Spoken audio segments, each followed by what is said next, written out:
Hi friends, இப்போ நம்ம Pandya stores பார்க்க போகிற பாண்டிய ஸ்டோர்ஸில் நம்ம கதிர் இருக்காரு. அவங்க அம்மாவை கன்வின்ஸ் பண்ணிட்டு இருக்காரு. அதாவது கண்டிப்பாக நம்ம போகிறோம், பாட்டியோட பிறந்த நாளுக்கு நம்ம போகிறோம். நீ நினச்சா முடியுமா? நீ இப்படி புலம்பிக்கிட்டே இருந்தால் எப்படிமா ஆகும்? அது கொஞ்சமாக முயற்சி பண்ணணும். நீ போய் பாண்டியன்ட்ட பர்மிஷன் வாங்குற வேலையை பாரு, மித்ததை நான் பார்த்துக்கிறேன் அப்படிங்கிறாரு.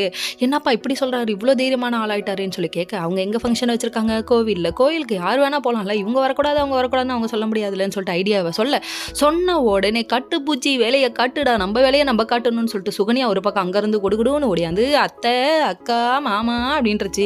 எதுக்கடா இப்படி ஒரு இழுவையை போடுற, மேட்ருக்கு வாடான்னு சொல்லிட்டு விஷயத்த கேட்டா, இது மாதிரிங்க கதிர் சொல்லிட்டாரு, வாக்கா கொடுத்துருக்காரு, அநேகமாக பிறந்த நாளுக்கு வருவாங்கன்னு நினைக்கிறேன் அப்படின்னு சொன்ன உடனே எரியிற நெருப்புல எண்ணெயை ஊத்துற மாதிரி சின்ன புள்ள பாண்டி அது எப்படி வருவாங்க, வர முடியாது வர முடியாதுன்னு சொல்லிட்டு கத்திக்கிட்டே இருக்காரு. இப்போ என்ன தாயா சொல்ல வர, நாங்கள் வந்து காமிக்கிறோன்னு அவங்க ஒரு பக்கம் சொல்ல, மறுட்டும் எங்க கை என்ன புளியங்கா பறிக்குமான்னு பெரிய புள்ள பாண்டி பேசுறாரு. ஏப்பா உன் பொண்ணு அங்கே வாழுதுங்கிறத மறந்துட்டு வந்தா சும்மா விட மாட்டோம், அவங்க மண்டையை நாங்கள் உடச்சே தீருவோம் அப்படின்னு இவங்க ஒரு கங்கணம் கட்டிக்கிட்டு பேச, உடனே பாட்டிக்கு கோவம் வந்துருச்சுங்க. இப்படி ஏதாவது பண்ணீங்கன்னா நான் அந்த வாசப்படியை விட்டு கீழே இறங்கவே மாட்டேன்னு சொல்லிட்டாங்க.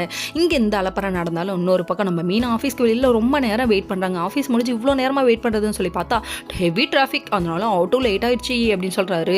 நல்லா வருவாடா, அவன் மூஞ்ச பார்த்தாலும் டென்ஷன் ஆகுதுன்னு சொல்லிட்டு ஏறி உட்காந்துட்டு இங்கே வந்துட்டாங்க. வந்ததுக்கு அப்புறமா மாமியாருக்கு ஃபோன் பண்ணுறாங்க. ஃபோன் பண்ணால் ராஜியும் கதிர் தான் மேல்ஃபால் ஈச் அதர்னு சொல்கிறாங்க. ஆமாங்க சிறந்த ஜோடி, அதனால தான் கடவுள் என்கிட்ட சேர்த்து வைக்க அனுப்பிவிட்டாரு போலன்னு அவங்க பெருமையாக பேசுகிறாங்க. இங்கே ஒரு பக்கம் ஏன் சோக கதை கேளு தாய் குழமைன்னு சொல்லிட்டு ரொம்ப புலம்புறாங்க நம்ம மீனா.